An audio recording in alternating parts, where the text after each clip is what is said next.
السلام علیکم ورحمۃ اللہ وبرکاتہ۔ حدیث نمبر 18۔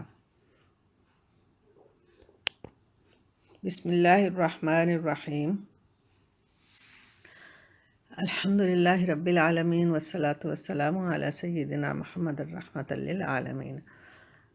المستدرک الحاکم کتاب الدعاء میں سیدنا علی رضی اللہ تعالیٰ عنہ سے رسول اللہ صلی اللہ علیہ وسلم کا ارشاد مروی ہے کہ دعا مومن کا ہتھیار، دین کا ستون اور سب آسمانوں و زمین کا نور ہے۔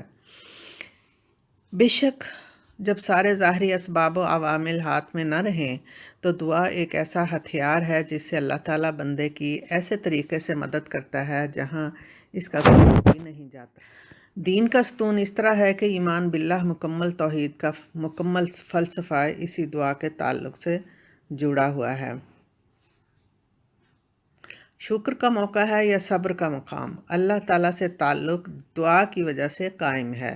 لئن شکرتم لازیدنکم کا احساس کچھ مانگنے سے پہلے طاری ہو جانا مزید نعمتیں حاصل ہو جانے کا یقین دلاتا ہے، اور ان اللہ مع الصابرین کا احساس قربت و معیت کے لیے دل کو سراپا دعا بنا دیتا ہے، اور یہی پکار، یہی جذبہ زمین و آسمان کا نور ہے۔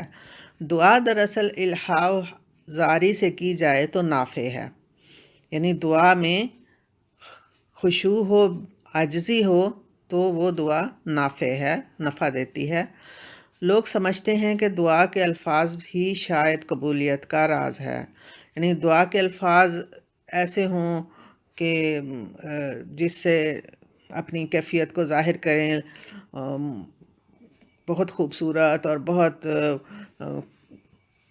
اس طرح کے الفاظ جو چنے ہوئے ہوں، اور ایسے الفاظ بے شک اس دعا میں حسن پیدا کرتے ہیں، لیکن قبولیت کے لیے الفاظ کی خوبصورتی ضروری نہیں ہے۔ لوگ سمجھتے ہیں کہ دعا کے الفاظ میں ہی شاید قبولیت کا راز ہے۔ دل کی وہ کیفیت کہ ماہی بے آب جیسی تڑپ ہو تو رب کی رحمت کو جلد متوجہ کر لیتی ہے۔ وہ رب جو دلوں کا حال جانتا ہے، اسے لفظ نہیں کیفیت درکار ہوتی ہے۔ اس لیے مظلوم کی نگاہ آسمان کی طرف اٹھتی ہے تو سیدھی عرش تک جا پہنچتی ہے۔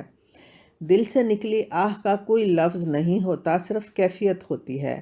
یہی وہ قلبی درد ہے جو انسان کسی بھی مقام پہ محسوس کر لے تو دعا کی قبولیت کا یقین دلایا جاتا ہے۔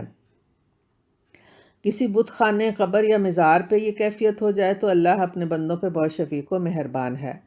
شیطان انسانوں کو ورغلاتا ہے کہ یہ کسی بت، مزار یا قبر کا کمال ہے۔ ساری مخلوق تو اللہ کی عیال ہے، اللہ کا کنبہ ہے، اور اسے اپنی ساری مخلوق پیاری ہے، اور وہ اپنی مخلوق کی حاجتیں، فرمائشیں، دعائیں پوری کرنے سے نہیں اکتاتا۔ وہ مانگنے سے نہیں، نہ مانگنے سے خفا ہوتا ہے، اور اگر ان قلبی کیفیات کے ساتھ رزق حلال ہو، خاص بابرکت اوقات یا مقام ہوں، اور الفاظ بھی خوبصورت ہوں، اللہ پہ کامل بھروسہ ہو تو نور علی نور ہو کر ساری کائنات جھوم جھوم جاتی ہے۔ پھر لمحوں میں صحرا سیراب ہو جاتے ہیں، آگ پھول بن جاتی ہے، سمندر میں راستہ بن جاتا ہے، غار کے باہر کھڑے دشمن اندھے ہو جاتے ہیں۔ مٹھی بھر بے سر و سامان لوگ بڑے لشکر کے مقابلے میں فتح یاب ہوتے ہیں، حق اپنی پوری شان سے غالب آتا ہے۔ آج امت مسلمہ کی کثیر تعداد بیت اللہ کے ارد گرد دعائیں کرنے کے لیے ہر لمحہ موجود رہتی ہے، مگر دعاؤں کے اثرات کسی خطے پہ نظر نہیں آتے۔ اپنے دلوں کو ٹٹول کر اس سوال کا جواب تلاش کریں کہ مقام بیت اللہ ہو اور لوگ اللہ کے مہمان ہوں، پھر اللہ سبحانہ و تعالیٰ کے محبوب کی امت کا حال ناقابل بیان ہو، ہر خطہ امن و امان سے عاری ہو، حالانکہ مقام بھی وہی ابراہیم علیہ السلام کا ہے، امت بھی ابو الانبیاء کی دعائے مستجاب ہے، اور رب العالمین بھی وہی ہے، اور اللہ کا گھر بھی وہی ہے۔ پھر کیوں اس امت پہ صدیوں سے مشکل وقت آن پڑا ہے جو ٹلتا ہی نہیں ہے؟ یقیناً امت کے دل وہ نہیں ہیں جو دعا کے لیے درکار ہوتے ہیں۔ دل وہ نہیں مانگتا جو مسلمان کو درکار ہے، دلوں میں تو خواہشات نفس کا ڈیرا ہے۔ انہی خواہشات کی تکمیل کے لیے ہاتھ اٹھتے ہیں کہ دنیا ہی مقصود ہے۔ دنیا تو بن مانگے بھی مل جاتی ہے، کافر و مشرک کو بھی مل جاتی ہے، باقی رہ جانے والی تو آخرت کی دنیا ہے۔ اللہ نے تو عطا کرنا ہے، مانگنے والا جو بھی مانگے، دنیا مانگے یا آخرت مانگے، اور اللہ دونوں کا مالک ہے، دونوں ہی دینے پہ قادر بھی ہے۔ غور کرنے اور سوچنے کا مقام یہ ہے کہ بحیثیت مسلمان انفرادی اور اجتماعی طور پہ ہم اپنے رب سے کیا مانگتے ہیں، کس طرح، کس کیفیت اور کس نیت سے مانگتے ہیں۔ اللہ تعالیٰ کے حضور اپنی حاجات پیش کرنے سے پہلے ایک ایسی کیفیت طاری کرنا ضروری ہے جس سے دعا میں اثر بڑھ جائے۔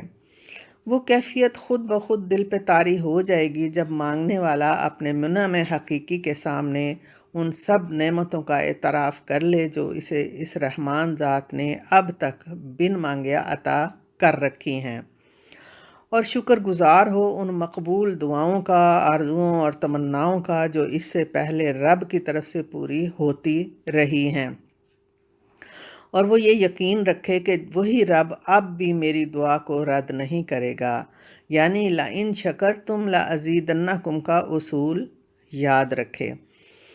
پہلے مل جانے والی ہر نعمت کی جس قدر شکر گزاری ہوگی، آئندہ نعمت ملنے میں اتنی ہی آسانی ہوگی۔ اب یہ مانگنے والے کی طلب ہے کہ وہ کیا مانگتا ہے۔ بے شک سب سے بہترین مانگنے والی چیز صراط مستقیم ہے۔ حلال رزق پہ پلے ہوئے جسم میں حلال و طیب اعمال کی سکت ہوتی ہے، اور دل حلال اور طیب کے لیے ہی ماہی بے آب کی طرح تڑپتا ہے۔ زندہ اور مردہ دل میں بھی یہی فرق ہوتا ہے۔ پہلے مردہ دلوں کو شکر گزاری کے پانی سے سیراب کریں کہ قیمتی اور نایاب لوگ شکر گزار ہوتے ہیں، اور خاص لوگ تعداد میں ہمیشہ تھوڑے ہی پائے جاتے ہیں۔ وَقَلِيلٌ مِّنْ عِبَادِيَ الشَّكُورُ۔ دل مردہ دل نہیں ہے، اسے زندہ کر دوبارہ، کہ یہی ہے امتوں کے مرض کہن کا چارہ۔ اللہم انا نسألک علما نافعا ورزقا واسعا وقلبا خاشعا ودعاء مستجاب وتجارة لن تبور۔ ربنا آتنا فی الدنیا حسنة وفی الآخرة حسنة وقنا عذاب النار۔ اللہم اہدنا صراط المستقیم، اللہم اہدنا صراط المستقیم، اللہم اہدنا صراط المستقیم، آمین۔ دعا کی طلبگار آپ کی بہن بشریٰ تسنیم۔ والسلام علیکم ورحمۃ اللہ وبرکاتہ۔